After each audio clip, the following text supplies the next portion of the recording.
All right, folks, happy Friday. Welcome back to the BetVetted channel. I'm Al, I'm your host. Today we're going to look at the MLB games on August 25th, 2023. Let's get started. All right, guys, first matchup, we have the Houston Astros going up against the Detroit Tigers. Guys, this is one of my big balls pick of the day. You gotta have big balls to pick this one, but I think you guys got them. And here's my reasoning here. Framber Valdez over his last three starts has been horrible.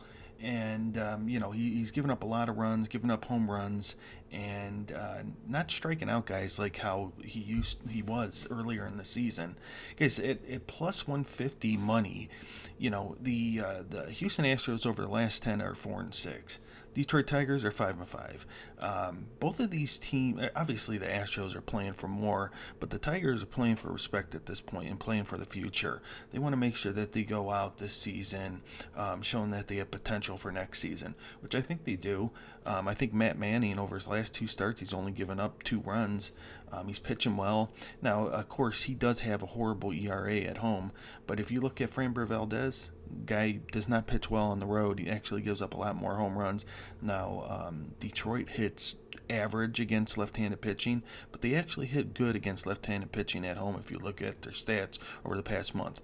So with that being said, I'm going to go with Detroit. I'm going to go with them on the money line. I'm going to go and take them plus money on this one.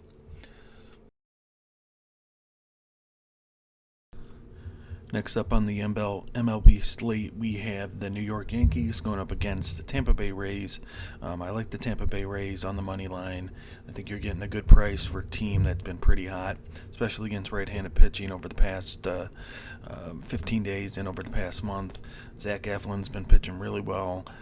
He did have a couple games ago, he did have a little bit of a blooper where he gave up 6 runs, but other than that, he's been pretty lights out, only giving up 1 to 2 runs each outing. Garrett Cole, on the other hand, has been okay, but not the same Garrett Cole as that we're used to seeing. But this isn't the same Yankees team as we're used to seeing. As Brian Cashman alluded to in a press conference yesterday, it's been a disaster of a season for the New York Yankees. They're not hitting well against right-handed pitching, actually last as measured by WRC plus. Just don't like where the Yankees are heading this season. I think pretty much they've kind of just phoned it in, and their season is pretty much over with. Not trying to beat up on the Yankees, but it's just not looking good for them at this point. So I would take the Tampa Bay Rays, and I would take them on the money line, and I would consider taking them on the run line as well. Moving on, we have the Washington Nationals going up against the Miami Marlins. Joanna Don on the mound for the Nationals, Braxton Garrett for the Miami Marlins. One thing I can't do is go with the Marlins on this one. The price just isn't right.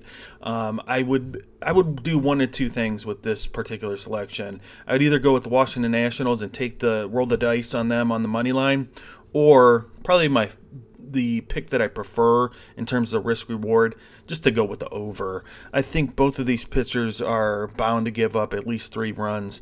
The bullpens, Miami does have the better bullpen than the Washington Nationals. The Nationals have their bullpen is pretty abysmal, but Washington's been the hotter team. They've been 7-3 over their last 10. I believe the Marlins are 4-6 over. So the Nationals are the hotter team. Now that doesn't mean they have the better record. The Miami Marlins have been better overall this year, but they haven't been playing good baseball over the last couple months.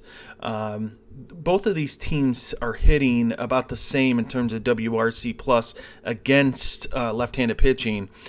Joanna Don is a relief pitcher thrust into a starting pitching role. Braxton Garrett, one of the other reasons why I like the Nationals over the Marlins in this one is Braxton Garrett has been much better on the road this year. Joanna Don, although only over 8.1 innings, has been better on the road this year. Joanna Don hasn't looked bad in a starting pitching role. Braxton Garrett hasn't been bad either, but I just feel like with the price that you're paying to take the Marlins, it's just not worth it. So I'd go with the over on this game. And again, if I was to pick a side, it would be the Nationals on the money line. Next up, it's the Colorado Rockies going up against the Baltimore Orioles. I like Orioles on the run line here, minus 1.5. This Cole Irvin here, he's been pitching well over his last few starts. Actually, he's been pitching well this year, and he's on the mound for the Baltimore Orioles. Kyle Freeland on the mound for the Colorado Rockies. I don't like him as much. He's given up, let me see here, 14 runs over his last 4 starts. His strikeout numbers are just okay. He doesn't walk a lot of guys, but when he really gets into trouble, it's when he's giving up home runs. Baltimore is a team that can hit the ball out of the park. They don't do it as much as, say, the Atlanta Braves, but they're, I would say, top third in home runs in the league. They've been hitting left-handed pitching a lot better over the last 15 days, and I really see them pulling this one off. I see Cole Irvin having a good game, and Kyle Freeland not having a good game. And Colorado Rockies' bullpen is really bad. Baltimore has one of the best bullpens in the league right now, and they've been pitching really, really well. So I like the Orioles on the run line, minus 1.5. So next up, we have the St. Louis Cardinals going up against the Philadelphia Phillies. Miles Mikolas on the mound for the Cardinals, Christopher Sanchez for the Phillies. This is a game where I like the over. Here's my reasoning. It's mainly because I don't like either starting pitcher in this matchup. Miles Mikolas has been giving up a ton of sharp contact recently. And Christopher Sanchez, on the other hand, when he's at home, he's actually given up 10 home runs at home and only 1 home run on the road. So I don't really like either starting pitching. Now, the bullpens for both of these teams are kind of middle of the road, but I'm going to go with the over because Philadelphia Phillies have really turned it around against right-handed pitching. And actually, over the past 15 days, they're number 1 hitting team as measured by isolated power against right-handed pitching. They're really hitting a lot of home runs against right-handed pitching. On the other hand, against left-handed pitching, the St. Louis Cardinals, now they are better against right-handed pitching, but they're better than average against left-handed pitching. And on the road, they're even a little bit better than they are at home. So I'm going to go with the over. If I was to pick a side on this one, it would be the Philadelphia Phillies. I can't go with Miles Mikolas right now, but my overall call would be the over 9.5. And again, if I had to pick a side, the Philadelphia Phillies on the money line. Next up, it's the Chicago Cubs going against the Pittsburgh Pirates. Kyle Hendricks on the mound for the Cubs, Mitch Keller for the Pirates. I will say this, Mitch Keller has started to turn it around. He had 12 Ks his last start, 7 Ks the start before that. So he really turned it around because he was getting hit pretty darn hard before that. Kyle Hendricks on the other side has been stable. You know, he's been Kyle Hendricks this season, maybe a little bit worse. But one thing about Kyle Hendricks, he's been much better on the road than he has at home. He's been pretty much lights out on the road. The Chicago Cubs, they do hit home runs, and that's exactly when Mitch Keller gets into trouble. He's given up walks, he's given up home runs. That's something that the Cubs can do. I like the Cubs on the money line. If I had to pick a over or under, I would probably go with the over on this one as well. Next up on the slate, Cleveland Guardians going up against the Toronto Blue Jays. I'm going to go with the Guardians on the money line here. Tanner Bybee on the mound for the Guardians. Chris Bassett for the Blue Jays. I do like the way Tanner Bybee has been pitching. You know, he's been a little bit worse on the road than he has at home. He's really, really excelled at home. But, you know, if you look at the prices that we're getting here, while the Guardians have not been playing well since they traded Ahmed Rosario and Aaron Savali, and since the big one is Josh Naylor going down, I think he's working to get back. Chris Bassett, on the other hand, solid pitcher. It's not about Chris Bassett. He's been pitching well, although he has been pitching kind of average his last 3 starts. It's more about the price that you're getting. I look at this as a toss-up type of game against 2 teams that are kind of, meddling along, playing average baseball at best. I like the Guardians. I like them on the money line. I like getting that plus money. I like Tanner Bybee going forward. And that would be my pick. I would take the Guardians on the money line if I was looking at the over or under. I would probably lean towards the under on this one as well.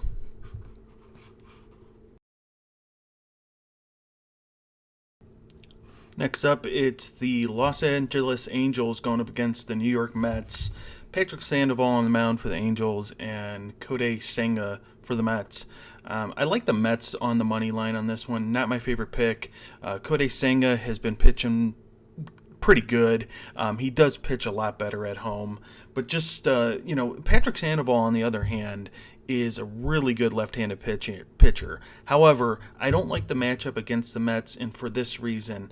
Patrick Sandoval, when he does get into trouble, it's when he's giving up walks. The Mets are a team that take walks, don't strike out a lot. Now, Patrick Sandoval does not give up a lot of sharp contact. That's why I'm kind of going back and forth between the money line and the run line on this one. When the Mets play games and when they win games, I should say, they normally do win by more than one run, but they do, looking at their last 30 games or so, they do have a lot of one-run games as well.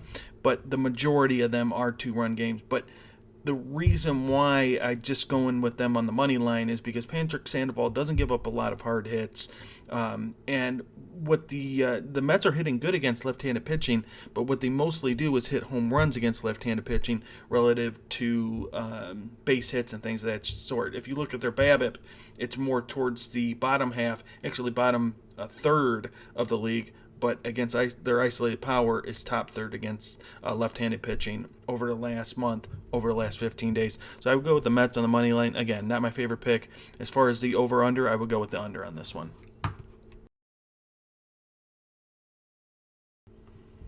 Next up, it's the Los Angeles Dodgers going up against the Boston Red Sox. I'm going to go with the Red Sox on the money line here. I like the way Cutter Crawford's been pitching. I like the way Lance Lynn's been pitching as well. He's actually been really turning around his season over the past 4 starts, and actually pitching really, really well. I think he's only given up 2 earned runs. His strikeout numbers were not as good last time, but he was pitching to contact, gave up a lot of ground balls in the last game against the Brewers. But I think what we're probably going to see here is Lance Lynn coming back to earth, especially since he's on the road in a hostile environment, Fenway Park. Cutter Crawford, as I mentioned before, he does have better numbers on the road. He doesn't pitch quite as well as at home. But with that being said, I just have a gut feeling that the Boston Red Sox are going to pull this one off tonight, and Lance Lynn is going to get touched up a little bit. And the Boston Red Sox will win. So I'll take Boston on the money line. And in terms of the over/under, 10.5, probably go with the under on this one. Next up on the slate, it's the Oakland Athletics going up against the Chicago White Sox. Zach Neal on the mound for the A's. Dylan Cease for the White Sox. I think the easiest pick on this one is to go with the over. This is a bullpen game for the Oakland Athletics. Dylan Cease, on the other hand, has not pitched well. He's pitched average, but not up to his standards. A guy who's pitched no-hitters before in his career. Zach Neal, on the other hand, is pitched okay. It hasn't been horrible for him, but this is a bullpen game for the A's, as mentioned previously. Both of these teams have horrible bullpens, so I think the best bet on this one would be to take the over. It's not my favorite selection. I got it as a 3-ball out of 5 ball pick, but I would go ahead and take the over and call it a day on this one.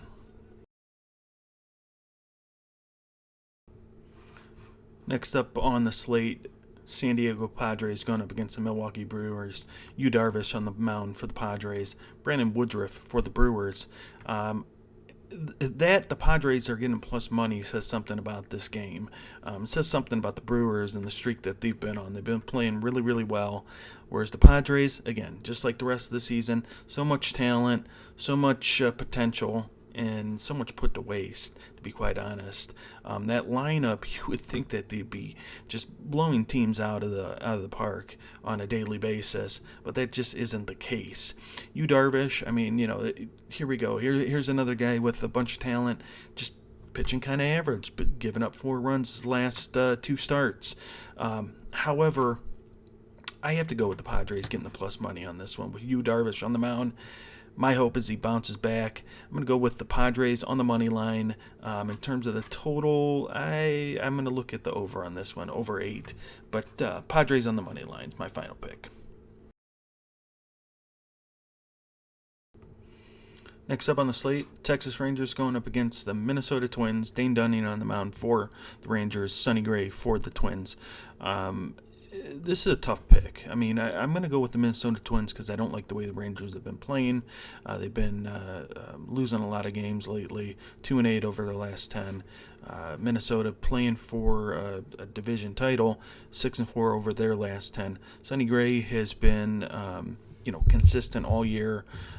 He's about the same at home as he is on the road. Dane Dunning has had a couple good games over his last 5 starts. When he gets in trouble, it's when he's given up the walks and when he's given up home runs, like many other pitchers. Same thing with Sonny Gray. But Dane Dunning, I mean, he's had a couple games where 10 strikeouts, 12 strikeouts, but I do like the Twins in this one. I like them to get it done. I think they're hitting a little bit better against right-handed pitching than the Texas Rangers. Their bullpen is a little bit better, but both bullpens have been pretty bad over the last month or so. But over the course of the season, Minnesota has had the better bullpen. I'll take the Twins at a decent price, but I mean, it's, relatively speaking, against the Texas Rangers, this one is not my favorite pick because Rangers can pull out a game at any given time. So Minnesota on the money line, that's what I'll take. Over and under, I'll go with the over on this one as well. Next up, we got the Reds going up against the Arizona Diamondbacks. Hunter Green on the mound for the Reds. Brennan Path for the Diamondbacks. I'm going to take a shot with the Reds on this one. They lost a close one last night against the Diamondbacks. And I see the Reds bouncing back. I see Hunter Green bouncing back. He had a rough time in his first start back from the DL. He'd been on the DL for 2 months and a little bit rusty. Brandon Paff, on the other hand, has been had a decent season. He's been pretty solid, I would say. His last start gave up no runs, 5 Ks, did give up 3 walks, and that's where he has trouble, is giving up walks. And the Reds will take advantage of that. So with the price getting plus money, Hunter Green on the mound, who's a high draft pick, has a lot of potential, strikeout potential and things of that sort. Let's go with the Reds, money line, plus 128. And for the total, we're going to go with the under.